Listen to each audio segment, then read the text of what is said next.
Solution అనేది అనేది 2 components అనేవి ఉంటాయి బేసికల్గా. ఒకటి వచ్చేసరికి సొల్యూట్, ఇంకొకటి వచ్చేసరికి సాల్వెంట్. ఒకటి వచ్చేసరికి సొల్యూట్, అనదర్ వచ్చేటప్పటికి ఏంటి సాల్వెంట్.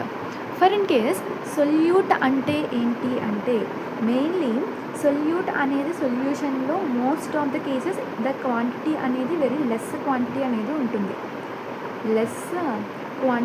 ఉంటుంది, వెరాజ్ సాల్వెంట్ అనేది మోర్ ఇన్ క్వాంటిటీ ఉంటుంది, క్వాంటిటీ ఆఫ్ సాల్వెంట్ అనేది ఎక్కువ ఉంటుంది.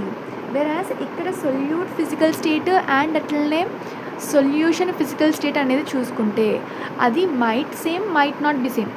సో ఇక్కడ మన సొల్యూట్ది అండ్ అట్లనే సొల్యూషన్ యొక్క ఫిజికల్ స్టేట్ అనేది it can be same or it cannot be same. అది సేమ్ అవ్వచ్చు, సేమ్ కాకపోవచ్చు కూడా. But solvent and solution physical state అనేది ఎప్పుడూ సేమ్గా ఉండాలి, ఎప్పుడూ ఒకటే అయ్యి ఉండాలి. సో ఇక్కడ solute and solution physical state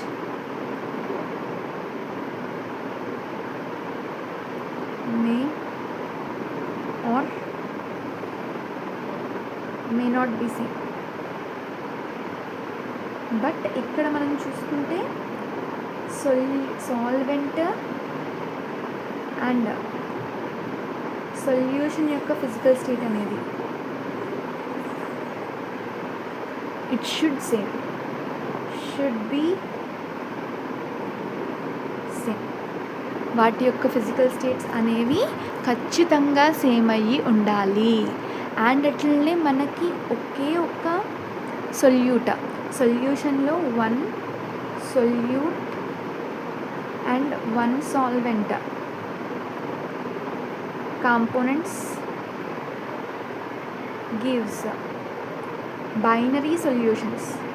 ఒక్క సొల్యూటు ఒక్క సాల్వెంట్ ఉంటే మనం ఏమంటామమ్మా, బైనరీ సొల్యూషన్స్ అని అంటాము. ఇది చాలా ఇంపార్టెంట్.